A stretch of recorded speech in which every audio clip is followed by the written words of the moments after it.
স্বাগত ৭১ জার্নালে আপনাদের সঙ্গে আছে আমি রাকিব হাসান। এবং দর্শক, আপনারা জানেন সংবাদ পর্যালোচনা ভিত্তিক নিয়মিত অনুষ্ঠান আমরা খবরের নানান দিক বিশ্লেষণের চেষ্টা করি।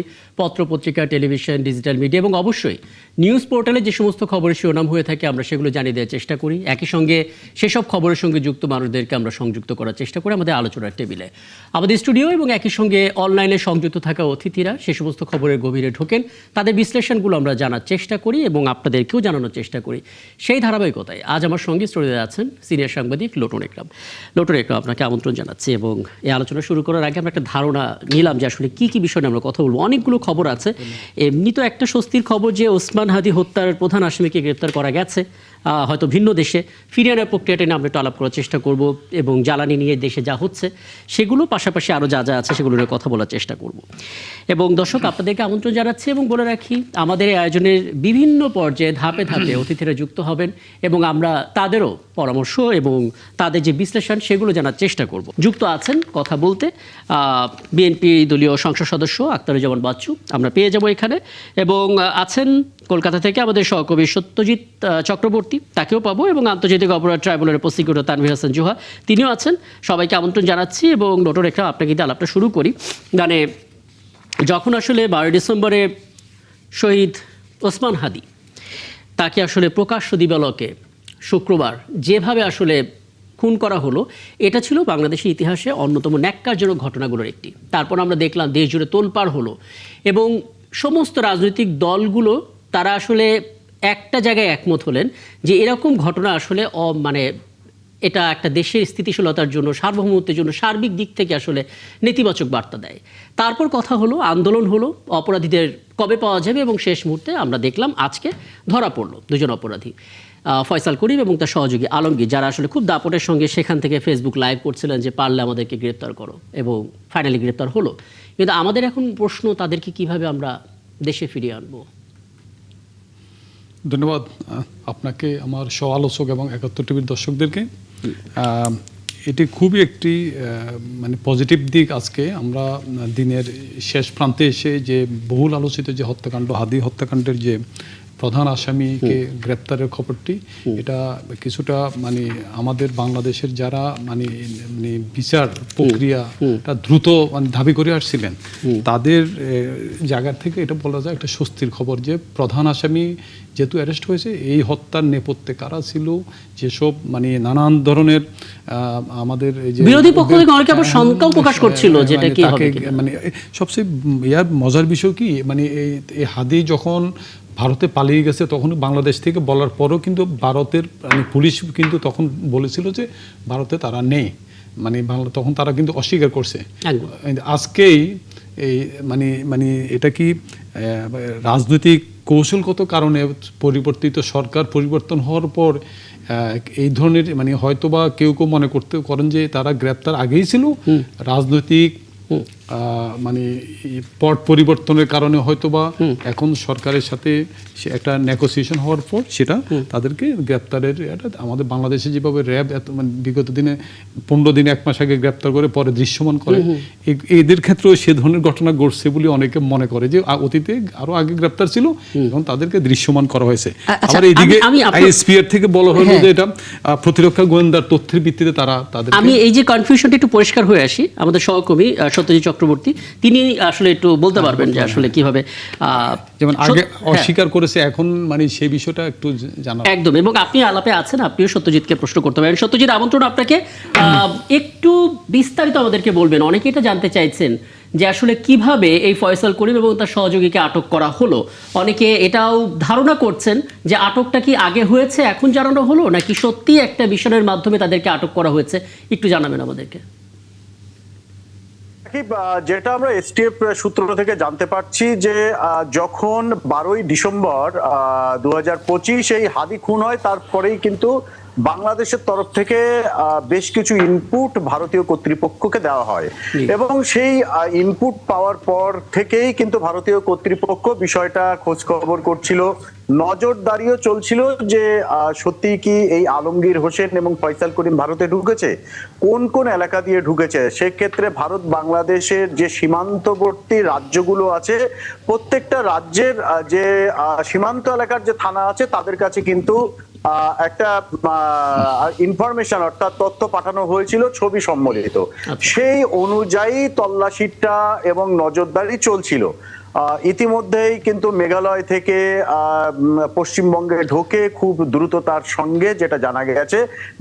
এবং এখানে অর্থাৎ হাদিকে খুন করার পরে এই ফয়সাল করিম এবং আলমগীর তারা মেঘালয় রাজ্যে ঢোকে ভারতের, এবং তারপর সেখানে পশ্চিমবঙ্গে চলে আসে। সেক্ষেত্রে তারা কিভাবে এলো, তাদের কিন্তু ভুল বদল কিভাবে করেছিল, মুখের আকৃতি বা নানা রকম ভাবে আর কি কারসাজি করে তারা কিন্তু অর্থাৎ নিজের পরিচয়টা আর কি যে ছবি নিজের সেই আদলটা কিন্তু তারা বদল করেছিল। বদল করে তারা পশ্চিমবঙ্গে ঢোকে, এবং পশ্চিমবঙ্গে যেহেতু একটা ধরপাকড় চলছে, একটা নজরদারি চলছে, এই মতো অবস্থায় তারা বাংলাদেশে ঢোকার জন্য চেষ্টা করে। এবং এই বাংলাদেশে ঢোকার জন্য যে চেষ্টা করছিল সেক্ষেত্রে নজরদারি চলছিল কিন্তু পশ্চিমবঙ্গ পুলিশের স্পেশাল টাস্ক ফোর্স অর্থাৎ এসটিএফ। এবং এসটিএফ যখন বেশ কয়েকদিন ধরে জানতে পারে যে এরকম সীমান্তবর্তী এলাকা ভারত এবং বাংলাদেশের উত্তর 24 পরগনার বনগাঁ অর্থাৎ যেটাকে পেট্রাপোল বেনাপোল সীমান্ত এলাকা বলে, সেই সমস্ত এলাকায়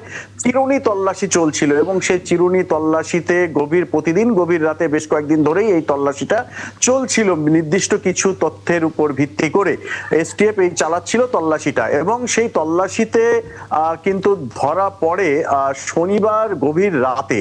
এবং যেহেতু গভীর রাতে ধরা পড়েছে এবং তারপর তাদের পরিচয় জানতে চায়, তারা নিজেরাই কিন্তু স্বীকার করে যে বাংলাদেশে হাদি খুনের সঙ্গে তারা জড়িত, এবং তারা তাদের পরিচয় জানায়। বিষয়টি তৎক্ষণাৎ কেন্দ্রীয় সরকারকে জানানো হয়, এবং সে ঠিক সেভাবেই বাংলাদেশের আর কি কর্তৃপক্ষকে জানানো হয়। এরপর দুই দেশের মধ্যে তথ্য আদান প্রদান হয়, এবং যে সমস্ত প্রক্রিয়া, যে সমস্ত তথ্য দুই দেশের জন্য খুবই প্রয়োজন, সেই সমস্ত তথ্য জানার কারণেই এসটিএফ কিন্তু আজ বিধাননগর মহকুমা আদালতে এই দুই ধৃতকে তোলা হয়, অর্থাৎ আলমগীর হোসেন এবং ফয়সাল করিমকে, এবং 14 দিনে নিজেদের হেফাজতে নিয়েছে এসটিএফ। বেশ কিছু প্রশ্ন কিন্তু জানার আছে এখানে। যখন হাদিকে খুন করা হলো, খুনের পরে তারা মেঘালয়ে ঢুকলো এবং এই পশ্চিমবঙ্গে এলো, অর্থাৎ খুনের আগে কি তাহলে এই ষড়যন্ত্রের যে ছক তো অবশ্যই তৈরি হয়েছিল, এবং এই রুটটা কি তারা করেছিল? সেক্ষেত্রে ভারতীয় অংশের কাদের কাদের সাথে কেন মেঘালয় দিয়ে ঢুকলো, সেখানে কারা শেল্টার দিয়েছিল, কোন করিডর দিয়ে পশ্চিমবঙ্গে এলো, পশ্চিমবঙ্গে কারা তাদের শেল্টার দিল, এটা কিন্তু একটা নেটওয়ার্ক। তো এই নেটওয়ার্ক কাজে লাগিয়ে ভবিষ্যতে যেন কোনো ধরনের কোনো ঘটনা না ঘটে আর এরকম ধরনের অনুপ্রবেশ না হয়, সেটা কিন্তু আদালতকে বলা হয়। এবং তার ভিত্তিতে যেহেতু তারা অবৈধ অনুপ্রবেশের দায়ে আর কি গ্রেপ্তার করা হয়েছে, এবং এই বিষয়গুলো কিন্তু এক্ষেত্রে ভারতীয় কর্তৃপক্ষ বিশেষ করে এসটিএফ যেহেতু ধরেছে, সেক্ষেত্রে তারা এই তথ্যগুলো বার করবে। এরপর কিন্তু দুটো প্রক্রিয়া হতে পারে। প্রথম প্রক্রিয়া আমরা অতীতে দেখেছি, যখন আনার খুন হয়েছিল বাংলাদেশের প্রাক্তন এমপি, তখন দেখা গেছিল কিন্তু বাংলাদেশের ডিবি পুলিশ তৎকালীন সময়কার হারুনা রশিদ তিনি কিন্তু একটা টিম নিয়ে কলকাতায় এসেছিলেন। এই ক্ষেত্রেও কি বাংলাদেশ থেকে আবার সেই টিম তদন্ত করতে পশ্চিমবঙ্গে আসবে, নাকি বাংলাদেশ সরকার ভারতীয় কর্তৃপক্ষের কাছে আবেদন করবে ফিরিয়ে দাও? যেহেতু দুই দেশের মধ্যে বন্দি বিনিময় চুক্তি আছে এবং অতীতেও হয়েছে, ভারত বাংলাদেশ তারা কিন্তু একে অপরের বন্দীদের এক্ষেত্রে বিনিময় হস্তান্তর হয়েছে। সেক্ষেত্রে কিন্তু এই যে এখানে গ্রেপ্তার হয়েছে, এসটিএফ গ্রেপ্তার করেছে, দ্রুত এই বিচার কার্য একটা জায়গা অবধি নিয়ে যাওয়া হবে। এবং সত্যজিৎ, এটা স্পষ্ট যে এসটিএফ এই প্রশ্নগুলো করার পর তারা হয়তো মিলিয়ে দেখবে যে প্রত্যর্পণ চুক্তির 12টা অনুচ্ছেদের কোনো একটা অনুচ্ছেদ এটা ফলো করে কিনা। যদি অনুচ্ছেদ 6 এর মধ্যে পড়ে যায় তবে সভাপতি তারা আসলে ফেরত দেবে না, আর যদি 1-2 এর মধ্যে থাকে তাহলে দেওয়ার কথা। নিশ্চয়ই সেগুলো নিয়ে একটু আলাপ করার চেষ্টা করব। ছোট করে একটা বিষয় একটু বলবেন, এসটিএফ এর পক্ষ থেকে কোনো আনুষ্ঠানিক প্রেস ব্রিফিং হবে কিনা বা কোনো ধারণা দিয়েছে কিনা? 1 মিনিটের মধ্যে। দেখুন, এখনো পর্যন্ত কিন্তু অফিসিয়ালি, আজ যেহেতু রবিবার ছুটির দিন আমাদের এখানে, এখনো পর্যন্ত অফিসিয়ালি কিন্তু কোনো বিবৃতি এসটিএফ এর তরফ থেকে দেয়নি, যদিও সংবাদ সংস্থা আর কি মারফত কিন্তু তারা বিস্তারিত জানিয়েছে। এবং আমাদের এই কিন্তু অপেক্ষা করতে হবে যে এই 14 দিনের যে নিজেদের রিমান্ডে নিয়েছে এসটিএফ আচ্ছা। সাধারণত কিন্তু অফিসিয়ালি কোনো প্রেস ব্রিফ করে না। আচ্ছা। আরো বিশেষ করে যখন পররাষ্ট্র বিষয় হয় সেক্ষেত্রে এসটিএফ কিন্তু এই সংক্রান্ত কোন রকম তথ্য তারা অফিসিয়ালি দেয় না, বিশেষ কিছু ক্ষেত্র ব্যতিক্রম ছাড়া। তো আচ্ছা। এক্ষেত্রে এসটিএফ যেহেতু 14 দিনে নিজেদের হেফাজতে নিয়েছে, তারা কি কি তথ্য বুঝতে পায়, পারছি। অনেকগুলো তথ্য সবটাই, আসলে জানিয়ে দিলেন। সেদিকে তাকিয়ে পরবর্তী পদক্ষেপ করবে। অনেক ধন্যবাদ সত্যজিৎ। একটু তানভীর হাসান জোহা, আপনার কাছে দুটো ঘটনা, দুটো কেস স্টাডি বলতে চাই। একটা হচ্ছে 2015 সালে আমাদের বর্তমান স্বরাষ্ট্রমন্ত্রী সালাউদ্দিন আহমেদ, তিনি উত্তরা থেকে নিখোঁজ হন এবং 62 দিন পরে গিয়ে জানা যায় মেঘালয়ে শিলংয়ে তিনি আটক হয়েছেন এবং তার জীবন থেকে 8টা বছরেরও বেশি সময় পার হয়ে গিয়েছিল শুধুমাত্র মামলার নানা রকমের মেরুকরণের কারণে। পরবর্তীতে তিনি উচ্চ আদালত, নিম্ন আদালত সব জায়গায় খালাস পেলেন, ভ্রমণের সুযোগ পেলেন এবং প্রথম সুযোগেই তিনি বাংলাদেশে এলেন। এটা একটা কেস স্টাডি আমরা জানলাম। আর একটা হচ্ছে 2014 সালের পরের ঘটনা। 2015 সালের দিকে নারায়ণগঞ্জের 7 মার্ডারে যখন নূর হোসেনকে ভারতে আটক করা হলো, আমাদের হাতে তখন অনুপ চেটিয়া ছিল।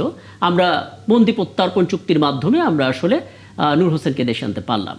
এই যে দুটো কেস স্টাডি এবং এখন ওসমান হাদির যে হত্যাকারীকে পাওয়া গেল, সেটা আসলে রেফারেন্স হতে পারে কিনা আসলে? জি, ধন্যবাদ। আমরা একটি বিষয় বলবো যে এ পর্যন্ত যতগুলো ঘটনা আমাদের পার্শ্ববর্তী দেশের ঘটেছে, আসামি এক্সচেঞ্জ বা বন্দি চুক্তি বিনিময়ে, যেটাই হলো এক্সট্রাডিশনের ক্ষেত্রে, তো এটা খুব একটা ভালো রেসপন্স হয়েছে হাদির ক্ষেত্রে আমরা বলবো। আরেকটি বিষয় আমি বলতে চাইছি, সেটি হচ্ছে যে যেভাবে ওনাদেরকে উদ্ধার করা হলো, এই উদ্ধার প্রক্রিয়াতে আমি বলতে চাই যে এটা অবশ্যই ভারতীয় গোয়েন্দার নজরদারিতেই ছিল, যার কারণে খুব সঠিক সময় তাকে গ্রেফতার করা হয়েছে এবং সোশ্যাল মিডিয়াতে ওনার একটা নাম্বার, ভারতীয় নাম্বার কিন্তু এসেছে, যেখান থেকে উনি সেলফি বা ভিডিও বার্তা প্রদান করে। তো ভারতের মতো ভেরি সফিস্টিকেটেড একটি জায়গায় ডিপিআই বা ডিপ প্যাকেট ইন্সপেকশনের মাধ্যমে, অ্যাক্টিভ প্যাসিভের মাধ্যমে খুব সহসায় এটাকে আসলে নির্ণয় করা যায়। আমি বলতে চাই যে ঘটনার পর প্রচন্ড ভাবে এটা আসলে গোয়েন্দা নজরদারিতে ছিল এবং সফলতার সাথে তারা আসলে এখন প্রডিউস করতে আমাদেরও ইন্টেলিজেন্সের একটা ভূমিকা তো ছিল, তাই না? ডেফিনেটলি হ্যাঁ। এবং আপনি দেখেন আমাদের বিভিন্ন সামাজিক মাধ্যমে ওনার কিন্তু ব্যবহৃত ফোন নাম্বার গুলো কিন্তু মানে প্রতিষ্ঠিত দশা অনেক সাংবাদিকরা কিন্তু শেয়ার করেছে কোথা থেকে সে আসলে সেলফি গুলো দিচ্ছে। তো সুতরাং একটা নাম্বার যখন পাওয়া যায়, বাকি কাজগুলো করতে কিন্তু আমাদের ইন্টেলিজেন্সের থেকে এত সহজে, মানে খুব সহজে এটাকে ডিটেক্ট করা যায় এবং ভারতের মতো একটা অ্যাডভান্স টেকনোলজি তারা কিন্তু ডেফিনেটলি সেটাকে সাকসেসফুলি করতে গিয়ে পেরেছে। সে প্রসঙ্গটা আমরা না যাই, আমরা মূল প্রসঙ্গে আসি যে কিভাবে তাকে আমরা আনতে পারি। তো সেক্ষেত্রে আমাদের কাছে মনে হচ্ছে যে ভারতের কোনো একটা খুব মোস্ট ওয়ান্টেড কোনো এমন কোনো আসামি আমার জ্ঞাতসারে বর্তমানে নেই, যেটা বাংলাদেশে আসলে সেখানে অনুচুটের ক্ষেত্রে যেটা আমাদের হয়েছে সেরকম কোনো রিকোয়ারমেন্ট করতে পারবো। হ্যাঁ, তো সুতরাং আমার মনে হয় যে যেহেতু এটা আমাদের এর আগেও তারা আমাদের প্রত্যাবরণ করেছেন এবং এখানে ভিসার কিছু ইস্যু আছে, ভিসা লঙ্ঘনের কিছু বিষয় আছে, পাশাপাশি তারা যেহেতু আমলে এনে ইন্টারোগেশন করছে এবং এখানে কয়েকটা ব্যাপার বলতে চাই।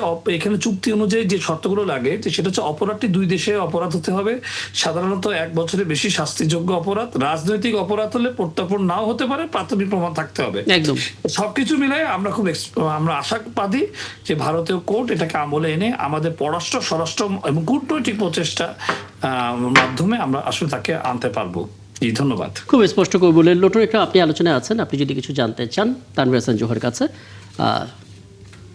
আচ্ছা, এই জায়গাটা একটা মানে আমাদের অনেকের মনে প্রশ্ন জাগবে, এই যে তারা আপনার হত্যাকারী অপরাধী হিসেবে তাদেরকে যদি মানে ভারত সরকার যদি ফেরত দেয় প্রত্যর্পণ চুক্তি অনুযায়ী, সেক্ষেত্রে ভারতে যে আপনার পলাতক যে সাবেক প্রধানমন্ত্রী শেখ হাসিনা, তার বিষয়টা তো আপনার সামনে আসবে, তাহলে উনিও তো হত্যার মামলার আসামি এবং তার বিরুদ্ধে রায়ও হয়েছে। তো সেই ক্ষেত্রে কি মানে এই দুইটা কি একসঙ্গে কি মানে আপনার কোনো প্রশ্ন উঠবে এই জায়গাটায়?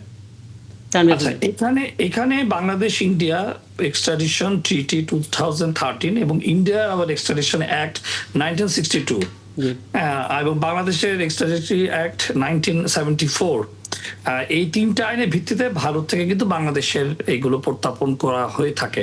তো এখানে একটি বিষয় আপনাকে বলতে হবে, এখানে কিছু ক্ষেত্রে রাজনৈতিক বিবেচনা আনতে পারে, এটা আসলে ভারত সরকারের বিজ্ঞ আদালত, মহামান্য হাইকোর্ট বা আদালতের এটার সিদ্ধান্তের বিষয়।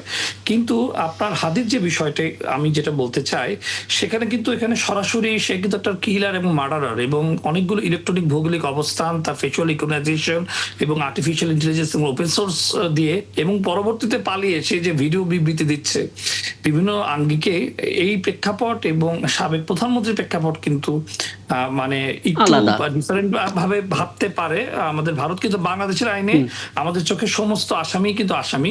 কিন্তু আমি প্র্যাকটিক্যালি আসলে বাস্তবিক প্রেক্ষাপটে দেখতে আমরা যে বিষয়টা বলতে চাই, হাদির ইস্যুর সাথে সাবেক প্রধানমন্ত্রীর আইনগত কোনো পার্থক্য নাই, কিন্তু আমরা যদি আদার পার্সপেক্টিভ চিন্তা করি সেই ক্ষেত্রে অবশ্যই হাদির বিষয়টাকে স্পেশাল কনসিডারেশন করতেই পারে বিজ্ঞ আদালত একজন র কিলার হিসেবে। এবং যেভাবে আসলে শরীফ ওসমান হাদিকে হত্যা করা হয়েছিল, এটা আসলে সত্যিকার অর্থে একটা রাষ্ট্রের জন্য একটা ন্যাক্কারজনক ঘটনা। আমি একটু আক্তারুজ্জামান বাচ্চু আপনার কাছে আসতে চাই। অনেকগুলো বিষয় আপনি শুনলেন, এবং আমরা এটা বেশ বুঝতে পারছি যে একটি দেশের আসামি যখন আরেকটি দেশে ধরা পড়ে, তখন সেই দেশের আসলে অনেক কিছু করার সুযোগ থাকে। নানা গ্রাউন্ড তৈরি করে সে আসামিকে তারা নাও দিতে পারে, আবার ভালো সম্পর্কের খাতিরে সে আসামিকে দিয়েই দিতে পারে। এবং আমরা দেখতে পাচ্ছি বিএনপি সরকার ক্ষমতায় আসার পর থেকেই ভারতের সঙ্গে আমাদের সম্পর্কটা ভালো হচ্ছে, এবং বিএনপি সরকারের পক্ষ থেকেও আসলে সবার আগে বাংলাদেশ এই স্টেটমেন্টটাকেও খুব স্পষ্ট করা হচ্ছে। আপনার কাছে কি মনে হয় আমাদের একটা শক্ত ডিপ্লোমেসি দরকার, বা এখন যা আছে সেভাবেই আসলে আলোচনা করলেও এই অপরাধীকে দেশে আনা সম্ভব, নাকি নতুন কোনো পথে আমাদেরকে হাঁটতে হবে? ধন্যবাদ আপনাকে। আপনার মাধ্যমে ৭১ জানুয়ারির দর্শক শ্রোতা এবং আমার বিজ্ঞ সহ আলোচকদেরকে ধন্যবাদ জানাচ্ছি। আপনি যে প্রসঙ্গের অবতারণা করেছেন, দেখেন এই বাংলাদেশের সাথে ভারতের বন্দি বিনিময় চুক্তি আছে। সেই চুক্তির আওতায় ভারতের সদিচ্ছাটা এখানে খুব গুরুত্বপূর্ণ। চাইলে ওসমান হাদি, শরীফ ওসমান হাদিকে যেভাবে নির্মমভাবে হত্যা করা হয়েছে, বাংলাদেশের এটা বাংলাদেশের জনগণের মধ্যে যে প্রতিক্রিয়া তৈরি হয়েছে, এবং খুব সেটাকে আমলে নিয়ে যদি দ্রুত যে 2জন কিলার সেখানে গ্রেফতার হয়েছেন তাদেরকে যদি, এবং তারা কিন্তু আসলে এখানে একটা বিষয় আপনাকে এখানে একটু যদি আপনি হত্যাকাণ্ডের সময়ে আমরা ফিরে যাই, তখন দেখতে পাবো যে তারা কিভাবে সুচতুর ভাবে তারা শরীফ ওসমান হাদির সাথে মিশে গিয়ে তারপর তাকে হত্যা করে, আবার একেবারে মানে ওই দিনেই কিভাবে বর্ডার ক্রস করে সেখানে ভারতে পালিয়ে গেল, আবার পরে ফেসবুক লাইভও করলো কিন্তু, এবং লাইভও করলো। এখানে কিন্তু কিছু প্রশ্ন থেকেই যায় যে তাহলে কি সেই শরীফ ওসমান হাদিকে হত্যার ছক দেশের বাইরে থেকে করা হয়েছিল নাকি দেশের ভিতর থেকে করা হয়েছিল? এবং সেই এত দেখেন একজন মানুষ এত তাড়াতাড়ি হত্যা করে এভাবে বর্ডার ক্রস করে চলে যাওয়া হয়, সেটা অনেক প্রশ্নের উদ্বেগ করে।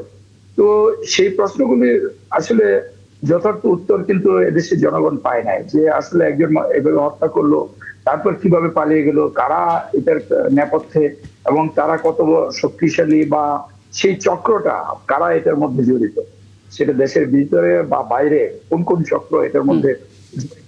তো এই জিনিসগুলো এখানে কিন্তু একটা ফ্যাক্টর হয়ে দাঁড়াতে পারে। আর হলো যে যদি এখানে যদি সত্যি এখানে ভারতের, আমি মনে করি যে একটি সদিচ্ছা প্রমাণ করতে হবে, যে যেভাবে এই কিলার 2জন কিলার পালিয়ে গেল, আবার সেখানে আপনি দেখেন বাংলাদেশের নবনিযুক্ত ডিজিএফ এর প্রধান বাংলাদেশ সফরে গেলেন, তারপর তথ্য বিভিন্ন বিনিময়, এবং তারা সেখানে যে প্রশ্নগুলো আপনি করছেন না, এগুলো প্রত্যেকটা এতটা যৌক্তিক, যেটা একটু আগে আমাদের সহকর্মী সত্যজিৎ চক্রবর্তী বললেন, যে এগুলো আসলে এসটিএফ এর পক্ষ থেকে জানার চেষ্টা করা হবে, যে কারণে 14 দিনের রিমান্ডটা নেওয়া হয়েছে, এবং আমরা অপেক্ষায় থাকবো সেই জায়গা থেকে আসার। কিন্তু যেটা আমি আপনার কাছে জানতে চাই, দেশ চালানোর অভিজ্ঞতা বিএনপি সরকারের একাধিকবার আছে, নেগোসিয়েশন করার দক্ষতা তাদের আছে, কিন্তু এখনকার যে প্রেক্ষাপট, সেই প্রেক্ষাপটে কি সেই পুরনো পদ্ধতিতে আমরা হাঁটবো, নাকি নতুন করে কোনো রকমের চুক্তি বা আইন, কি বলবেন?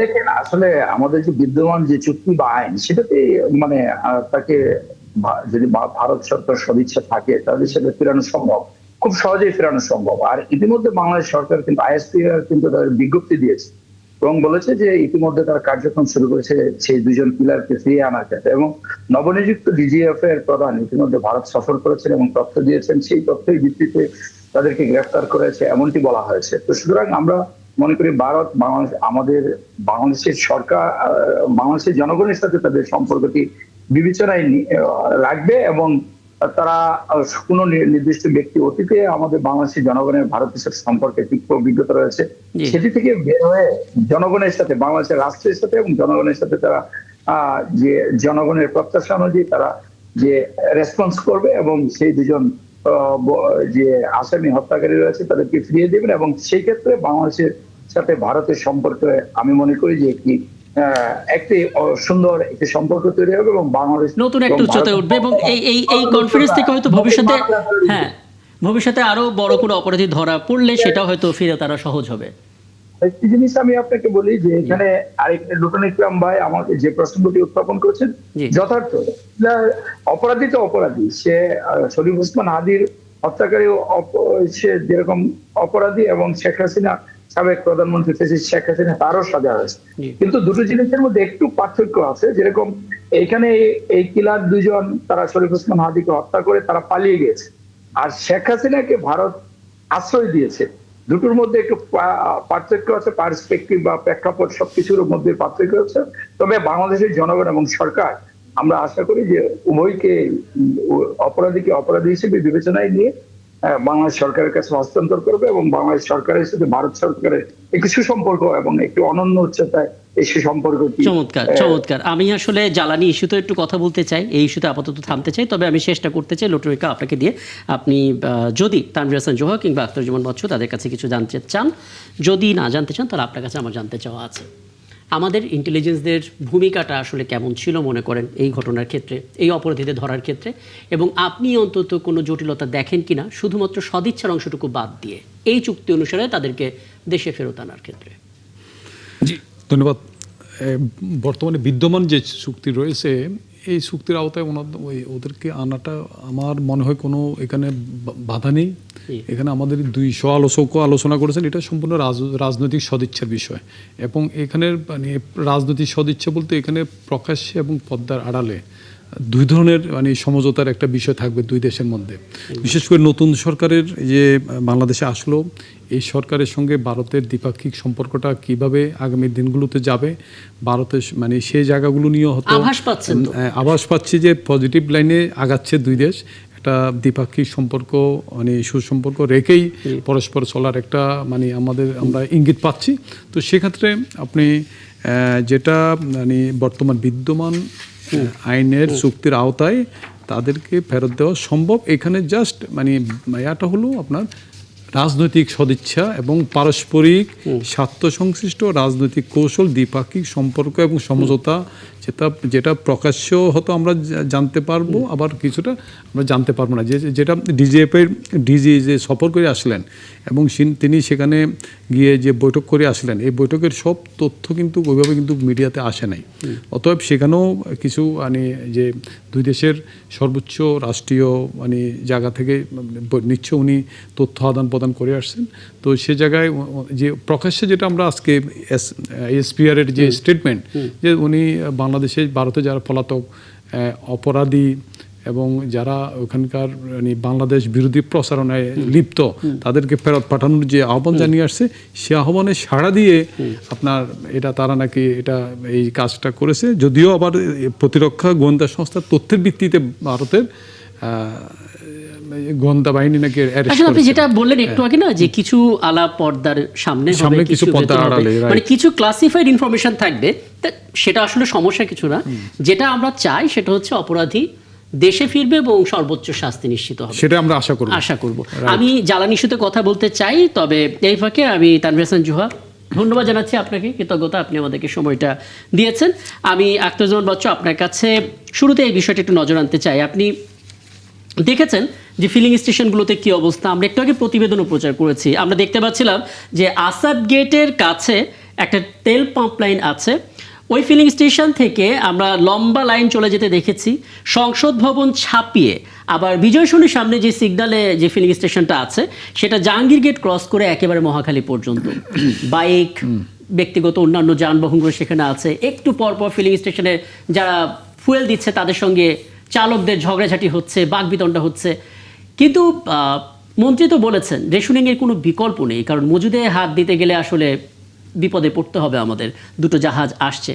এই ক্রাইসিস আসলে কিভাবে ম্যানেজমেন্ট করা হবে? কারণ এখন রোজার সময় আমাদের প্রচুর বিদ্যুতের প্রয়োজন, জ্বালানির জন্য আসলে প্রয়োজন যানবাহনে। কি বলবেন আসলে?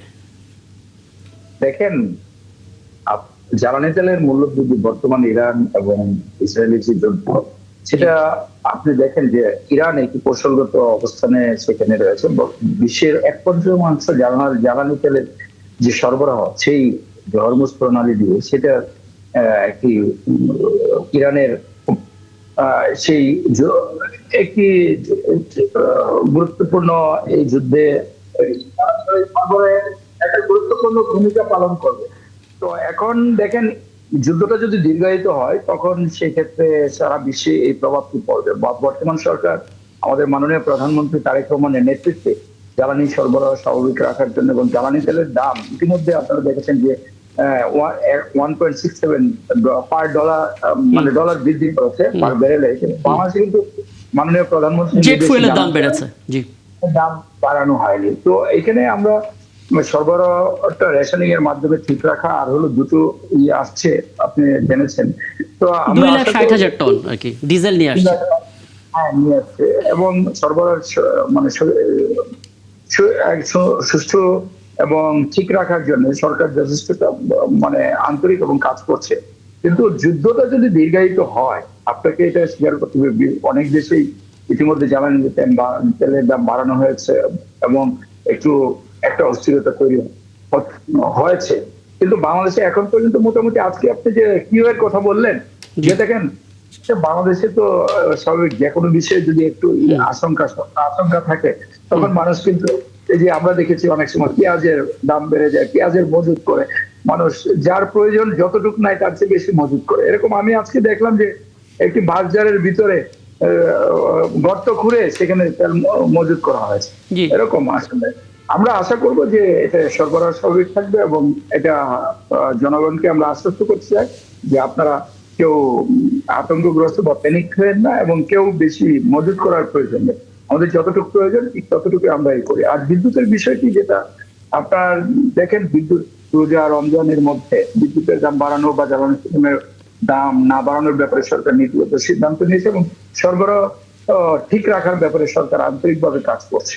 জি, আমি আবারও ফিরবো প্রয়োজনে। অধ্যাপক ডক্টর হুমায়ুন কবিরকে দেখতে পাচ্ছি আমাদের সঙ্গে যুক্ত হয়েছেন এবং নতুন একটা আপনিও আছেন এই আলাপে, যে কোনো প্রশ্ন আপনি করতে পারেন। আমি একটু অধ্যাপক হুমায়ুন কবির একটা বিষয় আপনার কাছে জানতে চাই, মানে এই ইস্যুতে একটু পেছনের আলাপে যদি আমরা আসি, মানে আমরা দীর্ঘ সময় ধরে নানামুখী উন্নয়নের কথা শুনতে পাচ্ছিলাম, অন্তত জ্বালানি খাত নিয়ে মুখরোচক অনেক কথা শুনতে পাচ্ছিলাম, কিন্তু আমাদের দেশে মাটির নিচে কোনো উৎস আছে কিনা সেটা খুঁজে বের করার ক্ষেত্রে আমরা তেমন আন্তরিকতা দেখি নাই, তেমন আগ্রহ দেখি নাই, তেমন উদ্যোগ নিতেও আমরা দেখি নাই। আপনার মনে হয় কিনা আজকের এই সময়টার জন্য ওই সিদ্ধান্তগুলো না নেওয়াটার একটা কুফল আমরা ভোগ করছি? কি বলবেন? হ্যাঁ, ধন্যবাদ আপনাকে। আসলে বিষয়টা এরকম না। আমাদের মাটির নিচে যে মানে এনার্জি আছে, হ্যাঁ, বিশেষ করে ন্যাচারাল গ্যাস, সেটা অলরেডি এক্সপ্লোর। হ্যাঁ, তো নতুন করে যে খুব বেশি কিছু এক্সপ্লোর করা আছে এরকম না।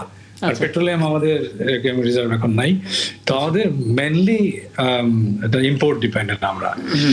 হ্যাঁ, এবং ন্যাচারাল গ্যাসের আপনি জানেন যে ইউসেজ যেভাবে বাড়ছে, হ্যাঁ, প্রতিদিন প্রায় 2000 মিলিয়ন ঘনফুট, সেখানে প্রায় 50% ইম্পোর্টেড। তো যে কথাগুলো বলা হচ্ছিল যে হ্যাঁ, আপনি একটা দেশের মধ্যে আপনার যত পটেনশিয়াল আছে এনার্জি সোর্সেস, সেটা তো আপনি এক্সপ্লয়েট করবেন, তাই না? এবং আরো রিনিউয়েবল সোর্সেস, ফর এক্সাম্পল, হ্যাঁ, যদি ন্যাচারাল গ্যাস শেষ হয়ে যায়, আমাদের কয়লাও এখনো মানে খুব ভালো ম্যানেজ করতে আমরা পারিনি, আমাদের পেট্রোলিয়াম নেই, কাজেই রিনিউয়েবলের দিকে আমাদের যেতে হতে পারে। আর যেগুলো ইম্পোর্টেড, যেটা আলোচনায় এসছে, সেগুলো তো ঠিক যে যুদ্ধের কারণে সেটা তো সিরিয়াসলি এফেক্টেড হচ্ছে। ধন্যবাদ। আচ্ছা, আরেকটা বিষয় একটু যুক্ত করবেন। আমরা প্রায় শুনি যে সূর্য শক্তিকে কাজে লাগিয়ে সোলার সিস্টেম ব্যবহার করে আমরা হয়তো একটু চাহিদা মেটাতে পারবো। নবায়নযোগ্য জ্বালানি নিয়ে আমাদের অনেক পরিকল্পনার কথা আমরা শুনেছি, দুটোর কোনোটাই তেমন আলোর মুখ আমরা দেখতে পাইনি। এই ফাঁকে বলে রাখি, আমাদের আজকে যেহেতু 9 তারিখে আমরা পড়ে গেলাম, একটা আশাবাদের খবর হচ্ছে যে সব ঠিক থাকলে আজকে চট্টগ্রাম বন্দরে দুটো জাহাজ পৌঁছাবে, যেখানে আমরা 2,60,000 টন ডিজেল পাবো।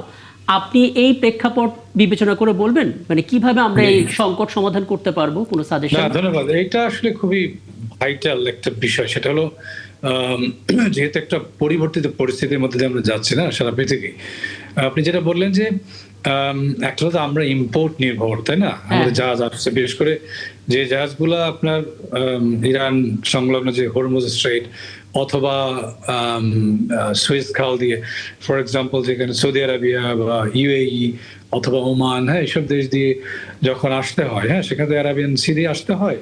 তো কাজে সেইসব জায়গাগুলো তো সার্টেনলি অ্যাফেক্টেড হচ্ছে।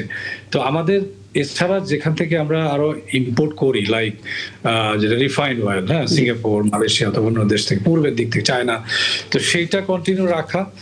আর পরিস্থিতির উন্নতি হলে ডেফিনেটলি, এখন মিনওয়াইল আমাদের সরকার যে মেজারগুলো নিয়েছেন, হ্যাঁ, যেটা খুবই টাইমলি, বিশেষ করে আমাদের দেশের মধ্যে একটা রেশনিং করা, হ্যাঁ, আর আমরা নিজেদেরও ডেইলি লাইফে যেন আমরা একটু কম এগুলো ব্যবহার করে সাশ্রয় করি, হ্যাঁ, সেটা আসলে তো কোনো অল্টারনেটিভ নেই, তাই না? আমরা কিন্তু অনেক রিসোর্স কিন্তু ওয়েস্টেজ করি, তাই না? তো সেখানে একটা অনেক বড় অপরচুনিটি আছে। আর আপনি যে কথাটা বললেন যে রিনিউয়েবল এনার্জির ক্ষেত্রে, হ্যাঁ, সেটা তো বটেই। আপনাকে দিস ওয়ে দ্যাট ওয়ে আপনাকে এনার্জি যেসব পটেনশিয়াল সোর্সেস আছে এক্সপ্লয়েট করতে হবে। এখন সোলারের ক্ষেত্রে আপনি যেটা বললেন যে বিগত সময়ে খুব বেশি আমরা ডেভেলপ করতে পারিনি, আমাদের যদিও অ্যাবান্ডেন্ট রেডিয়েশন আমাদের আছে, কিন্তু উন্নত বিশ্বে যেভাবে করে সোলার এনার্জির ব্যবহারে যেসব টেকনোলজি ডেভেলপ করা হয়েছে, হ্যাঁ, সেই জায়গায় আমরা অনেক পিছিয়ে আছে। আমাদের টোটাল রিনিউয়েবল এখন 5% হয়নি, হ্যাঁ। তো এটা একটা জায়গা। আর এটা সঠিক যে উন্নতির সাথে সাথে আপনার যে এনার্জি, বিশেষ করে আপনার ইলেকট্রিসিটি ইনস্টল ক্যাপাসিটি থাকলে হবে না। ইলেকট্রিসিটি টোটাল জেনারেশন, হ্যাঁ, এটা কিন্তু খুব বেশি বাড়েনি। 15,000 প্লাস আমরা এখন করতে পারিনি, হ্যাঁ, কিন্তু আমাদের ডিমান্ড হয়তো এখন 25,000 আমরা যদি 24 আওয়ার্স ইলেকট্রিসিটি দিতে চাই, তাই না? তো যেটা কথা হলো যে আমাদের যা যা পটেনশিয়াল সোর্সেস আছে, এটা সানলাইট ব্যবহার করা হোক অথবা এনার্জি এফিসিয়েন্সিকে এনহ্যান্স করা হোক। আমরা তো আমাদের শহর তো ভীষণ এনার্জি এফিসিয়েন্ট, বিল্ডিং গুলোতে আমরা সারাদিন এত এত মানে লাইটের দেশ, এত রেডিয়েশনের দেশ, সূর্যের আলোর দেশ, কিন্তু আমরা দিনের বেলা এইসব লাইট জ্বালাতে হয়। একটা হলো যে আমাদের অভ্যাসের সমস্যা, যে নিজেদের সচেতন করি না, হ্যাঁ। তো এটা আমাদের শিক্ষিত মানুষের মধ্যে আছে। আমি বলবো যে আমাদেরকে আমাদের নিজেদের মধ্যে সমস্যা আছে, অভ্যাসগত এবং আমাদের পরিকল্পনাগত, নীতিগত নানামুখী সমস্যা আছে। অধ্যাপক ডক্টর হুমায়ুন কবির, আগে বলছিলাম আমার সঙ্গে সিনিয়র সাংবাদিক লোটন ইকরাম আছেন, তিনি আপনার কাছে কিছু জানতে চাইতে পারেন। জি, ধন্যবাদ। জ্বালানি নিরাপত্তা নিয়ে আমরা যে কথা বলছিলাম, আমরা যতটুকু জানি জ্বালানি মজুতের ক্ষেত্রে ভারত সহ পৃথিবীর অনেকগুলো দেশ কিন্তু 3 মাস, মানে 4 মাস, 5 মাস, 6 মাসেরও মজুত তারা রেখেছে বলে আমরা জানতে পেরেছি। তো সেক্ষেত্রে বাংলাদেশের জ্বালানি মজুতের আমরা কেন 20-25 দিন, 15 দিনের কথা বলতেছি, আমরা কেন 3 মাসের মজুদ আমাদের নাই? এবং এই ক্ষেত্রে কি আমাদের মানে সরকারের সংশ্লিষ্ট সংস্থার কি অদক্ষতা বা অব্যবস্থাপনা এখানে কোনো ব্যাপার আছে, নাকি এখন আমরা যেটা দেখতে পাচ্ছি এটা হলো আমাদের কোনো মজুদ নাই বললে চলে? এটা মানে দিনের মানে চাহিদা দিনে পূরণ করার মতো অবস্থা পাইপলাইনে যেগুলো আছে। তো আমরা অন্যান্য দেশগুলো যে মানে 3 মাসের যে মজুদ, মানে 6 মাসের মজুদ, এই জায়গাটা আমরা পৌঁছতে পারি না কেন? কেন আমরা আপনার এই মানে মাত্র 10-15 দিনের মজুদের এই জায়গাটা কি কোনো ঘাটতি আছে কিনা আমাদের সরকারের তরফ থেকে? বিষয়টা মানে এরকম না, কারণ ভারতে আমি দেখলাম যে 1 মাসের কম সময় তাদের মজুদ আছে, হ্যাঁ। আসলে তো ইচ্ছা করলেই তো 3 মাস 6 মাস মজুদ রাখা যায় না, হ্যাঁ, কারণ এটা তো কন্টিনিউয়াস প্রসেস, হ্যাঁ, যে আপনার কন্ট্রাক্ট আছে 6 মাসের, আপনি কন্টিনিউয়াসলি ইম্পোর্ট করছেন, তাই না? তো সেটা 1 মাস ঠিকই আছে, কারণ আপনার ক্যাপাসিটি তো লাগবে, তাই না? এত 1 বছরের একটা পেট্রোলিয়াম এক জায়গায় নিয়ে এসে আপনি তো রাখারও তো অনেক ডিফিকাল্ট জব, তাই না? তো যাই হোক, এটা ব্যাপারটা এরকমই, যেসব দেশগুলা ডিপেন্ডেন্ট, হ্যাঁ, মানে এনার্জি ডিপেন্ডেন্ট কান্ট্রি, যেসব ইম্পোর্ট ডিপেন্ডেন্ট, তো তাদের এরকম 1 মাস ফাইন ঠিকই আছে, কিন্তু বেশিও তো আপনার মজুদ আছে বলে আমরা জানি অনেক দেশে থাকতে পারে, যে দেশের ধরুন ক্যাপাসিটি, আমাদের দেশের ইকোনমি, আমাদের দেশের সার্বিক পরিস্থিতি বিবেচনা, অবৈধ সংযোগ যারা আছে তারাও কি কিছুটা পালে হাওয়া দিচ্ছে? না, এখানে ব্যাপারটা এরকম না। আসলে কন্টিনিউয়াস আপনার 1 মাস এরকম থাকে, যেহেতু পরিস্থিতি স্বাভাবিক থাকলে এটা কন্টিনিউয়াস ইম্পোর্ট হয়, তাই না, জাহাজ ভিড়ে, এবং এটা রেগুলার প্রসেস, হ্যাঁ। এখানে তো দীর্ঘকাল আপনাকে তো আপনি তো মানে এটা প্রডিউস করছেন না, তাই না? ইউ আর মানে ইম্পোর্ট ডিপেন্ডেন্ট, ইম্পোর্ট করছেন, কাজেই ফাইন। জি। কিন্তু এরকম পরিবর্তিত পরিস্থিতিতে সেক্ষেত্রে হয়তো আপনি ট্রাভেল করছেন, বাট এখন ইজ স্টিল ফাইন। এটা আমার ধারণা। বুঝতে পারছি, তার মানে আমাদের মজুদ ঠিকঠাক আছে লজিক্যালি। আচ্ছা, আমি হ্যাঁ, একটু সেটাই। একটু আখতারুজ্জামান বাচ্চু আপনার কাছে আসতে চাই। আমরা দেখেছি প্রধানমন্ত্রী খুব স্পষ্ট করে কিছু নির্দেশনা দিয়েছেন, নিজের অফিসের লাইট বন্ধ করে দিয়েছেন, দিনের আলো থাকার এই সময়টাতে তিনি কৃচ্ছতা সাধন করার নির্দেশনাও দিয়েছেন। আপনারা যারা সংসদ সদস্য আছেন, বিশেষ করে আপনাদের নির্দেশনাগুলো কি, এবং আপনি আসলে কিভাবে এই অপচয় রোধ করছেন বা কৃচ্ছতা সাধন করছেন, এবং আপনার মতো যারা আছেন তাদের কথা একটু শুনতে চাই, তাহলে আলাপ করতে সুবিধা হবে। জি। দেখেন, আমাদের আসলে বাংলাদেশের মতো একটা এরকম একটি দেশের মানুষের আমাদের আসলে সর্বক্ষেত্রে কৃচ্ছতা সাধন করা বা আমাদের মিতব্যয়ী হওয়া উচিত। কিন্তু আমরা দুঃখজনক ভাবে আমরা অনেক ক্ষেত্রে দেখা গেছে যে আমরা এই কাজটি করি না। শুধু বিদ্যুতের ক্ষেত্রে কেন, সব ক্ষেত্রে দেখেন বাংলাদেশ তো উন্নত এবং সমৃদ্ধ দেশ না। বাংলাদেশের মানুষের আয় খুব বেশি না। আর বিশেষ করে বিগত 17 বছর ফ্যাসিস্ট সরকার যখন ক্ষমতায় ছিল, তারা কিন্তু এই দেশের অর্থনীতিকে ফুকলা করে দিয়ে গেছে। আর হলো যে জ্বালানি তেলের যেটা আমরা অভ্যন্তরীণ যে আমাদের যে খাতগুলো, সেগুলিকে মানে আমাদের সেগুলির দিকে নজর দেওয়া হয় নাই। আমদানির উপর বেশি নজর দেওয়া হয়েছে, এবং সেখান থেকে কারণ হলো আমদানি করার মাধ্যমে সেই টাকা পাচার, ডলার পাচার বা লুটপাট এর একটা অর্থনীতি বাংলাদেশে তৈরি করা হয়েছিল পরিকল্পিতভাবে, রাষ্ট্রীয়ভাবে। তো এখন সেটা থেকে বাংলাদেশ আমাদের মাননীয় প্রধানমন্ত্রী তারেক রহমানের নেতৃত্বে যে সরকারটি যাত্রা করেছে, সেই সরকারটি উত্তরাধিকার সূত্রে একটি ভঙ্গুর অর্থনীতি পেয়েছে এবং সর্বক্ষেত্রে সবগুলি খাত সেক্টরকে পরিকল্পিতভাবে পঙ্গু করে ফেলা হয়েছে। তো আমরা এর মধ্যে মাননীয় প্রধানমন্ত্রী যেভাবে মানে এই বিদ্যুতের কৃচ্ছতা সাধন নিজে উদাহরণ হিসেবে তৈরি করছেন, আমরা সরকারের যারা বিভিন্ন অঙ্গ প্রতিষ্ঠান বা সরকারে আমরা এমপি, মন্ত্রী বা সাধারণ জনগণ, রাষ্ট্রের প্রতিটি নাগরিকের আমাদের উচিত আপনাদের কি নির্দেশনা দেওয়া হয়েছে? জি, আমাদেরকে নির্দেশনা দেওয়া হয়েছে যে আমাদের জায়গা থেকে আমরা নিজেরা যেন আমরা কৃচ্ছতা সাধন করি, এবং আমরা যেহেতু জনপ্রতিনিধি, আমরা যেন জনগণকে সচেতন করে তুলি যে বাংলাদেশ যেহেতু পর্যাপ্ত সানলাইট আছে, এখানে আমরা যেন দিনের বেলা মানে বিদ্যুতের লাইট কম ব্যবহার করি, এসির তাপমাত্রা যেন আমরা একটু 25-এর উপরে রাখি। নানা ধরনের নির্দেশনা দেওয়া হচ্ছে। আসলে আমরা নাগরিক হিসেবে আমাদের সচেতন হতে হবে এবং অন্যদেরকেও সচেতন করতে হবে। কারণ হলো যে বৈশ্বিক যুদ্ধের মধ্যে প্রায় অনেকটা আমরা এখন আছি। সারা পৃথিবীর অনেক দেশেই এখন জ্বালানি তেলের সংকট পোয়াচ্ছে। তো আমাদেরকে সেটা একটি সুন্দরভাবে আমাদের নাগরিক হিসেবে আমাদেরকেও সরকারকে সহযোগিতা করতে হবে। সরকারের জায়গা থেকে যথেষ্ট উদ্যোগ নিয়েছেন, এবং আপনি ইতিমধ্যে আজকে 8টি এলএনজি এবং 8টি এলপিজি এবং এলএনজি বহনকারী জাহাজ কিন্তু ইতিমধ্যে চট্টগ্রাম বন্দরে ফিরেছে। এটা একটা আশার খবর। নিশ্চয়ই এগুলো নিয়েও একটা আলাপ হবে। আমি আবারও ফিরবো আপনার কাছে, আরও ফিরবো। নটু একরাম, আমি অধ্যাপক হুমায়ুন কবিরের কাছে যাওয়ার আগে একটা বিষয় আপনার কাছে জানতে চাই, কয়েকটা সিদ্ধান্তের কথা। ধরুন আখতারুজ্জামান বাচ্চু, ওনাদের মতো যারা মেম্বার অফ পার্লামেন্ট আছেন, সবাইকে নির্দেশনা দেওয়া হয়েছে কৃচ্ছতা সাধন করা। প্রধানমন্ত্রী তারেক রহমান নিজে এটা ফলো করছেন, ফলে সাধারণ মানুষের মধ্যেও একটা তারা কাজ করবে। এটা একটা ইস্যু। দ্বিতীয় বিষয় হচ্ছে 26শে বার স্বাধীনতা দিবসে বাড়তি আলোকসজ্জা করার ক্ষেত্রে এক ধরনের নিষেধাজ্ঞা দেওয়া হয়েছে, নিরুৎসাহিত করা হয়েছে, এবং এখন সরকারিভাবেও এটা করবে না, এটা বলে দেওয়া হয়েছে। স্বরাষ্ট্রমন্ত্রী সালাউদ্দিন আহমেদ আজকে এটা নিশ্চিত করেছেন। এবং আরেকটা বিষয় হচ্ছে কেনাকাটার জন্য যে শপিং মলগুলো আছে ঈদের কেনাকাটার জন্য, সেখানেও বাড়তি আলোকসজ্জা থাকবে না।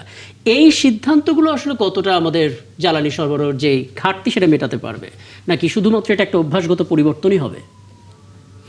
ধন্যবাদ। না, এটা কিছুটা তো আপনার ঘাটতি মেটাতে আপনার কাজ করবেই। বিশেষ করে আপনার দেখবেন আমরা যে কোনো মানে দুর্যোগে সংকটে কিন্তু আমরা কৃচ্ছতা সাধনের জন্য একটা নির্দেশনা গভর্নমেন্টের পক্ষ থেকে আসে, এবং এটা পুরোপুরি কার্যকর না হলেও আংশিক কার্যকর হলেও এটা একটা সুফল পাওয়া যায়। তো এখন এই যে আপনার সরকারের হাতে যে জিনিসগুলো আছে, বিশেষ করে এই যে বিশ্ববিদ্যালয় বন্ধ দিল আগামীকাল থেকে, সেটা তারা করছেন। কিন্তু এই যে আপনার অনেকগুলো যে আমাদের ব্যক্তিগত যে মানে এসি পারিবারিকভাবে যে আমাদের হাতে যে রিমোট, এই জায়গাটায় আমরা কতটা মানে জনগণকে সচেতন করতে পারবো, এই যে বাচ্চু ভাইদের মতো জনপ্রতিনিধিরা কতটুকু মানুষকে আপনার সচেতন করে এটা কার্যকর করতে পারবে, এটা একটা বিষয়। আর এই যে এখন ঈদের সময় আপনি দেখবেন রাজধানীতে আপনার প্রতিটা রাজধানী প্রতিটা শহরে রাস্তাঘাট মার্কেট সব আলোকসজ্জা, মানে এগুলো কি বন্ধ করতে পারবে? এবং ব্যবসায়ীরা কিন্তু সারা বছর কিন্তু অপেক্ষা থাকে এই রোজার ঈদে তারা বেচা কেনার জন্য, কাস্টমারদেরকে আকৃষ্ট করার জন্য।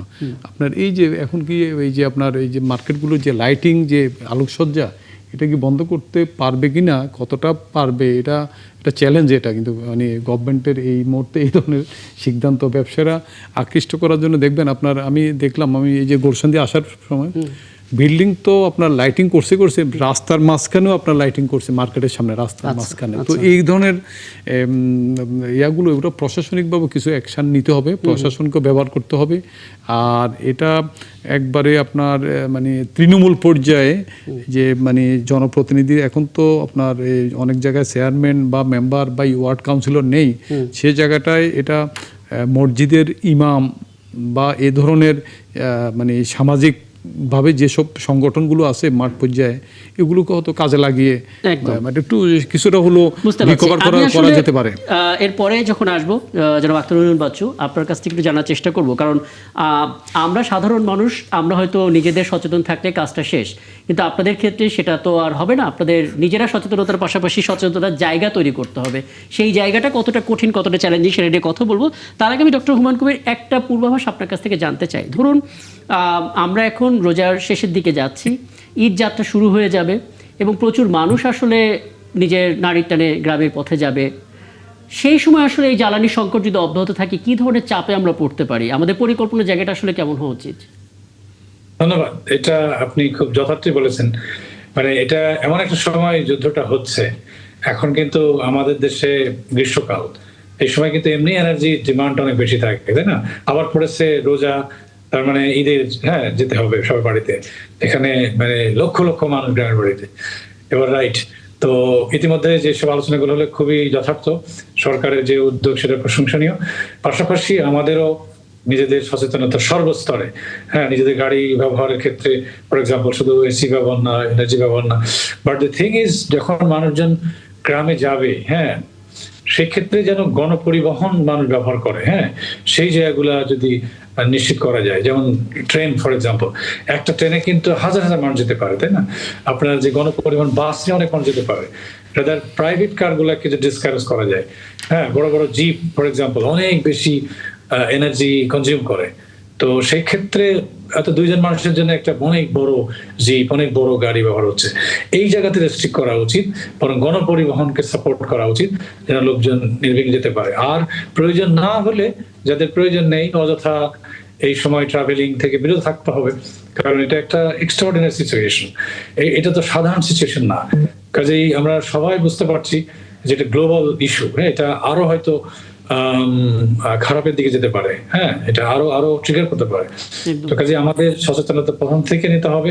আমরা আমাদের মোবিলিটি, আমাদের বেশি বেশি প্রাইভেট গাড়ি ব্যবহার করা, এসির কথা বলা হলো, এনার্জি ব্যবহারের সর্বোচ্চ সচেতন হতে হবে, সবাইকে চিন্তা করতে হবে। এবং আমরা তো আসলে বার্তা দিতেই পারি, কিন্তু এটা আসলে মানার ক্ষেত্রে বিভিন্ন পর্যায়ের অনীহা আমরা দেখি। এখন মানার ক্ষেত্রে যেটা আমি বলবো যে আপনি মানুষকে ইন্সপায়ার করেন, আপনি টেলিভিশনে বলেন, আপনি মাইকিং করে বলেন, মিডিয়াতে বলেন, মানুষকে রিকোয়েস্ট করেন, মানুষ সচেতনতা তৈরি করেন।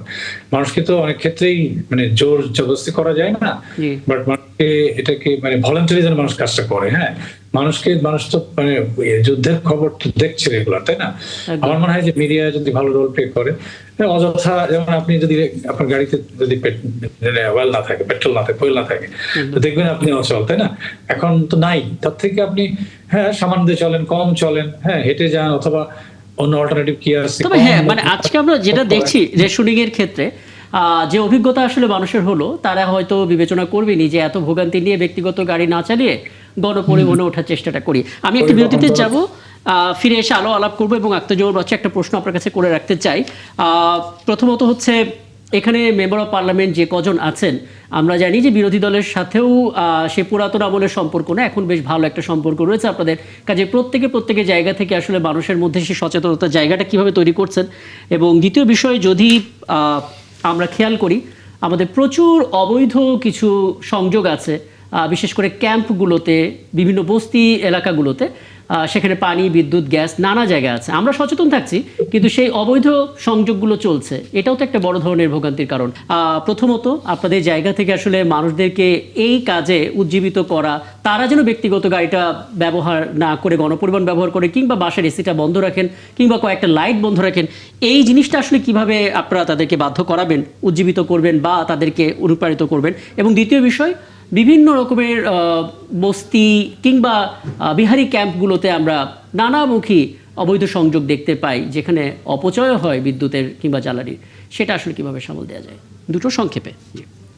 ধন্যবাদ আপনাকে। দেখেন, বাধ্য করা আসলে এটা আমাদের বর্তমান সরকার বা আমরা সেই চিন্তাটা করছি না, আমরা জনগণকে সচেতন করার চিন্তা করছি। জি, আমরা আসলে দেখেন, সংকটে সংগ্রামে বাংলাদেশের মানুষ সবসময় সরকারকে সহযোগিতা করে আসছে। আমরা আশা করব যে বর্তমান সরকারের মাননীয় প্রধানমন্ত্রী যেভাবে নিজে একটি উদাহরণ তৈরি করেছেন এবং বৈশ্বিক জ্বালানি সংকটের কথা চিন্তা করে আমরা যারা জনপ্রতিনিধি আছি এবং রাষ্ট্রের বিভিন্ন স্তর পর্যায়ে এবং আপনারা যারা গণমাধ্যম কর্মী আছেন, গণমাধ্যমে সেই বিষয়গুলি ভালোভাবে প্রচারণা করলেন। দেখেন, সরকার বললো, প্রধানমন্ত্রী, মাননীয় প্রধানমন্ত্রী, মন্ত্রী, এমপি বা যারা জনপ্রতিনিধি আছেন তারা বললেন, কিন্তু সেটা যদি গণমাধ্যমে ঠিক মতো প্রকাশিত না হয় তাহলে কিন্তু জনগণ জানবে না। আর আমরা যেহেতু জনপ্রতিনিধি, আমরা আমাদের জায়গা থেকে, আমি আমার ব্যক্তিগত জায়গা থেকে বলি যে আপনার এই যে অবৈধ সংযোগ সেগুলি বিচ্ছিন্ন করার ক্ষেত্রে আমি সংসদ সদস্য নির্বাচিত হওয়ার পরে অবৈধ স্থাপনা এবং অবৈধ সংযোগ বিচ্ছিন্ন করার ক্ষেত্রে সংশ্লিষ্ট দপ্তর এবং আইন শৃঙ্খলা বাহিনীকে নিয়ে আমরা ইতিমধ্যে আমরা অভিযান চালিয়েছি, কিছু অবৈধ স্থাপনা উচ্ছেদ করেছি, অবৈধ সংযোগ বিচ্ছিন্ন করেছি। এই কাজটি আসলে দারুণভাবে সারা দেশে করা উচিত। আর বিশেষ করে ব্যক্তিগত গাড়ি গণপরিবহন, যেরকম আমি আজকে আমার ধরেন কিছু কাজ ছিল, ধরেন সচিবালয়ে বা তারপরে আমি কিন্তু আজকে বের হয়ে যাই। আমাদের সবাইকে সচেতন হয়েছে ব্যক্তিগত গাড়ির ক্ষেত্রে। আপনি দেখবেন স্কুল, কলেজ এবং ঢাকা শহরে আপনি বিশেষ করে দেখবেন যে স্কুল কলেজের সামনে গাড়ির বিশাল লাইন। দেখা গেছে যে একজন বাচ্চাকে স্কুলে দেওয়ার জন্য একটি গাড়ি, আবার নিজে বের হওয়ার জন্য আরেকটি গাড়ি, অনেকেই এই কাজটি করে থাকেন। আবার দেখবেন যে গ্যাসের সংযোগ মানে চুলা অনেকে নিভাচ্ছেন না। আমরা আপনাদের মাধ্যমে এই অনুষ্ঠানের মাধ্যমে বাংলাদেশের জনগণকে অনুরোধ জানাবো যে মাননীয় আহ্বানে সাড়া দিয়ে সবাই বিদ্যুৎ এবং এই যে জ্বালানি ব্যবহারের ক্ষেত্রে সচেতন, মানে স্বাভাবিকভাবে মানুষ আসলে বুঝতেও শুরু করেছেন যে বিলাসিতার এই সময়টা এখন আর না, এখন হয়তো একটু এবং দুটোর মধ্যে কিন্তু পার্থক্য আছে। আপনি একটি জিনিস জানলেন যে কিন্তু আপনি মানলেন না। আমরা আশা করবো যে বাংলাদেশের জনগণ এই ব্যাপারে সরকারকে সহযোগিতা করবেন, কারণ আমরা সত্যিকার অর্থে একটি সংকটের মধ্য দিয়ে যাচ্ছি, বৈশ্বিক জ্বালানি সংকট। এই সংকটটি আরো দীর্ঘায়িত হতে পারে, এটা মাথায় নিয়ে আমাদের সবাইকে সাড়া দেওয়া উচিত এবং সবাইকে সে অনুযায়ী আমাদের আচরণ করা উচিত, সবাইকে কৃচ্ছতা সাধন করা উচিত। আরেকটা বিষয় একটু জেনে নিতে চাই আপনার কাছে। আমরা একটু আগে খবর শুনছিলাম সৌদি আরবে একজন বাংলাদেশি, একজন ভারতীয় এবং আরেকটি দেশের নাগরিক, এবং আমরা বাহরাইনের কথা বলতে পারি। এবং এই সংঘর্ষে আমরা দেখতে পাচ্ছি বিভিন্ন জ্বালানি ডিপো এবং মার্কিন ঘাঁটিগুলোকে টার্গেট করা হচ্ছে। প্রবাসী বাংলাদেশি যারা আছেন তাদের অনেকে মারা যাচ্ছেন। মানে এই বাস্তবতায় যারা সেখানে আছেন এবং আমাদের শিক্ষার্থী বলুন বা প্রবাসীরা বলুন, তাদের নিরাপত্তার তো একটা শঙ্কা আছে। দেশে ফিরিয়ে আনার ক্ষেত্রে কিংবা যোগাযোগের ক্ষেত্রে তাদের প্রতি মনিটরিং বা নজরদারি বা আমাদের দিক থেকে কি কি করণীয়, সেগুলো কিভাবে হচ্ছে আসলে? সরকার উদ্যোগ নিয়েছে বিমানবন্দরগুলোতে এবং বিভিন্ন জায়গায় সরকার ওই যে মিডল ইস্টে দেখেন আমাদের দেশের অনেক রেমিটেন্স যোদ্ধা, যে আমাদের কিন্তু এই যে আমাদের যে আমার আয়ের একটা বড় উৎস কিন্তু এই মধ্যপ্রাচ্যে যারা থাকেন তারা রেমিটেন্স যোদ্ধা, এবং বিদেশে আপনার অনেক সৌদি আরব বলেন, সেই কি বলে ইউএই বলেন, বাহরাইন বলেন, মধ্যপ্রাচ্যের দেশগুলোতে বাংলাদেশের অনেক জনশক্তি রপ্তানি বা অনেক জন থাকেন। তো এখন এটা আমাদের সরকার খুব মানে খুব চিন্তায়, আমাদের জন্য আসলে এটা চিন্তার বিষয়। এই যুদ্ধটি আমরা আশা করব যে কোনো যুদ্ধই কল্যাণ বয়ে আনে না। আমরা আশা করব যারা এই যুদ্ধের সাথে জড়িত তারা এই বিষয়টি অনুধাবন করবেন, এবং বিশ্বে যারা দেখেন এখন আমেরিকা এখন বিশ্ব মরণ, এখন তারা নিজেরাই এই যুদ্ধে লিপ্ত। এখন আমরা আশা করবো যে দ্রুত এই যুদ্ধটি আসলে আমাদের দিক থেকে আসলে প্রত্যাশা করা বাদে কিছুই করার নাই, এবং হ্যাঁ, এবং আমরা তো ইতোমধ্যে নিন্দা জানিয়ে বিবৃতি দিয়েছি, কিন্তু শঙ্কার জায়গাটা হচ্ছে প্রবাসীরা আসলে কেমন থাকবে সেই চেষ্টাটা হচ্ছে। আপনি বললেন সবশেষ একেবারে শেষ প্রান্তে চলে এসেছে। আমি অধ্যাপক ডক্টর হুমায়ুন কবির আপনার একটা ছোট্ট মন্তব্য নিতে চাই। আজকে থেকে আসলে জেট ফুয়েলের দাম বাড়িয়ে দিয়েছে এমন একটা সিদ্ধান্ত বিআরসির পক্ষ থেকে এসেছে বাজার সমন্বয় করার জন্য। আমরা দেখতে পাচ্ছি একদিকে যুদ্ধ চলছে, আর একদিকে আমরা রেশনিং করছি, অন্যদিকে আবার ফুয়েলের দাম বাড়ছে। মানুষের আয় তো আসলে ওইভাবে বাড়ছে না, মানে এই সমন্বয়টা কিভাবে হবে? কোনো পরামর্শ? না, এটা তো খুবই ক্রুশিয়াল বিষয়টা, কারণ আপনার যখন ইম্পোর্ট কমে যাবে, হ্যাঁ, স্বাভাবিকভাবেই আপনার তেলের দাম বেড়ে যাবে বিশ্ববাজারে, তাই না? তো সেক্ষেত্রে তো সরকারের কিছু করার থাকবে না, আপনাকে তো এটাকে রেশনিং করতে হবে, তাই না? তো এটা তো ঠিক যে আপনি বারবার যে আলোচনাগুলো হচ্ছে সেটা হলো যে আমাদের মানে দেশের হয়তো কিছু মানুষ, হ্যাঁ, খুব সামান্য মানুষই এই ক্ষমতা আছে, তাই না? কিন্তু বেশিরভাগ মানুষই তো অনেক তাদের যে আয়, হ্যাঁ, সেটা দিয়ে তাদের চলছে না, এবং তারা নিশ্চয়ই খুব বিপদের মধ্যে পড়বে। এবং এই জ্বালানি সংকটের কারণে সবচেয়ে বেশি কিন্তু এই গরিব মানুষদেরকে প্রভাবিত করবে, তাই না? তাদের ইনকাম বন্ধ হয়ে যাবে, কাজ বন্ধ, প্রোডাকশন বন্ধ হয়ে যাবে। ইভেন দেখেন যারা রাইড শেয়ার করে তাদের কিন্তু পেট্রোল নিতে পারছে না, ফর এক্সাম্পল, তাই না? এরকম নানাভাবে প্রোডাকশন বন্ধ হয়ে যাবে। কাজেই আবার বাস্তবতা হলো যে আপনি যখন ইন্টারন্যাশনাল মার্কেটে পেট্রোলের দাম বেড়ে যাবে, তখন আপনি এখানে তো বাজারে আপনাকে বাড়তে বাধ্য সরকার, তাই না? সেটাও মাথায় রাখতে হবে। বাট আই হোপ যে মানে আমি শুধু এটুকু আপনার কাছ থেকে জানতে চাই যে এই মুহূর্তে আন্তর্জাতিক বাজারের সাথে সমন্বয় করে দাম বাড়ানোর কোনো বিকল্প ছিল না। হ্যাঁ, সেটা সঠিক, সেটা সঠিক। আচ্ছা, ঠিক আছে, আমি তাহলে এখানে আলাপটা শেষ করি। আমি সবশেষ লটন ইকরাম আপনার একটা মতামত দিতে চাই। প্রথমত, সব ঠিক থাকলে আজকে থেকে দেশি বিশ্ববিদ্যালয়গুলো বন্ধ করার সিদ্ধান্ত নেওয়া হয়েছে। যদি আগামীকাল থেকে, হ্যাঁ, মানে যেহেতু রাত 12টা পড়ে গেছে সেই হিসেবে বললাম আর কি। এবং আগামীকাল হয়ে, ইনফ্যাক্ট আজকে হয়ে আর কি। হ্যাঁ, আচ্ছা, আবার আমার হাতে বার্তা কক্ষে এই মুহূর্তে যে তথ্যটা এলো সেই তথ্যে আসলে বলা হচ্ছে যে এই সিদ্ধান্তটা কার্যকর হয়ে গেছে। হ্যাঁ, কার্যকর হয়ে গেছে, এবং আগামীকাল থেকে ঈদের ছুটি পর্যন্ত ঢাকা বিশ্ববিদ্যালয়ের ক্লাস পরীক্ষা বন্ধ থাকার সিদ্ধান্ত গ্রহণ করা হয়ে গেছে। আচ্ছা, আমি একটু জানতে চাই আপনার কাছে, মানে এই সিদ্ধান্ত আসলে কতটুকু কাজে আসবে? আমাদের আসলে হয়তো এদিক থেকে আমরা সামলাতে পারলাম, কিন্তু ঈদ যাত্রার বলে একটা বড় ধরনের পরিকল্পনা আছে। আমরা নিরাপত্তার দিক সামলালাম, কিন্তু আসলে ভোগান্তিটা কিভাবে সামলাবো? কারণ এবার অন্য ধরনের ভোগান্তি হচ্ছে আসলে। এটা তো সঠিক। ধরেন বিশ্ববিদ্যালয়গুলো তো কম না বাংলাদেশে, তাই না? এখন এই যে হাজার হাজার স্টুডেন্ট ডরমেটরি থাকে হলে, তাই না? এবং গরমের সময় আমরা বলছি, হ্যাঁ, এখন তো প্রচুর এনার্জি প্রয়োজন। তো এটা একটা ভালো দিক যে আপনি এই পরিবর্তিত পরিস্থিতিতে একটা সিগনিফিকেন্টলি আপনি এনার্জি, হ্যাঁ, এই খরচটা কমাতে পারবেন। আমি বুঝতে পারছি।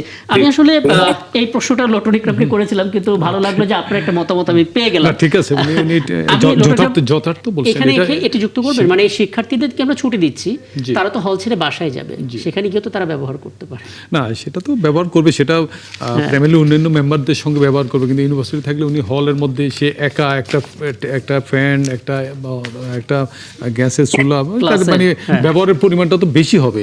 তো কাজেই এই সিদ্ধান্তটা মানে যথার্থ, বিশেষ করে এই দুর্যোগ, বিশেষ করে আমাদের যে মানে যুদ্ধ যদি দীর্ঘায়িত হয় তাহলে অবশ্যই আমরা জ্বালানি একটা সংকটের মুখোমুখি অবস্থান করতেছি। সেই জায়গাটায় মানে যুদ্ধ দীর্ঘায়িত হওয়ার আশঙ্কা থেকে যে সরকারি ইনিশিয়েটিভগুলো নিচ্ছে, এটা অবশ্যই ইতিবাচক। আমাদের সবাইর যার যার জায়গা থেকে সরকারকে সহযোগিতা করা, পরোক্ষভাবে নিজেরও বিপদে না পড়ার মানে জায়গা থেকে আমাদের সবাইকে মানে একটু মানে সতর্কতা এবং সরকারকে সহযোগিতা, এবং সর্বোপরি এটা কিন্তু সরকারের একক দায় না, কিন্তু এটা কিন্তু সবাইকে আমাদের গণমাধ্যমেরও এই জায়গাটা ভূমিকা রাখার ব্যাপার আছে।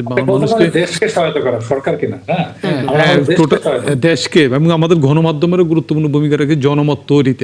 আমরা সেই জায়গায় আমরা টেলিভিশন বা পেপার সবগুলো থেকেই মানুষকে আপনার এই সচেতন করার জন্য ইনিশিয়েটিভ নেওয়া উচিত। এবং তো আশা করি আমাদের এই মানুষ শতভাগ হয়তো সাড়া দেবে না, তারপরেও বেশিরভাগ মানুষ যদি সাড়া দেয়, আশা করি আমরা সরকারের যে মানে অবস্থান, সতর্কমূলক অবস্থান, এটা আসলে সাকসেসফুল হতে পারে। বাস্তবতা হচ্ছে আমাদের হাতে তো কিছু নেই, সমস্যাটা হচ্ছে গ্লোবাল, এবং Global, যে right, দেশগুলো right. যুদ্ধ করছে তারা যদি আসলে শান্তি না চায়, আমাদের দিক থেকে আসলে সচেতনতা এবং রাষ্ট্রীয় উদ্যোগ এই দুটোর বাইরে কিছু করার নেই। এবং আপনাদের সবাইকে অনেক ধন্যবাদ, সময় থাকলে আলাপটা দীর্ঘ করতাম, অনেকগুলো বিষয় আসলে বাকি রয়ে গেল, সামনে কোনো আয়োজনে নিশ্চয়ই আবারও আপনাদের পাবো। দর্শক, এই ছিল আজকে ৭১ জার্নালে, নিশ্চয়ই আগামীকাল নতুন ইস্যু নিয়ে কথা হবে, থাকবেন আমাদের সঙ্গে।